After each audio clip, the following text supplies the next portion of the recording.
um conto de fada. Veio um carpinteiro, sozinho sem nada, também sem dinheiro. Amava a princesa mais linda da terra, mas tinha certeza e nada era pra ela. Liga, meu benzinho, um conto de fada. Veio um carpinteiro, sozinho sem nada, também sem dinheiro. Amava a princesa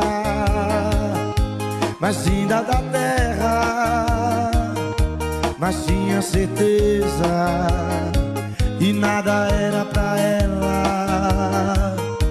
Liga, meu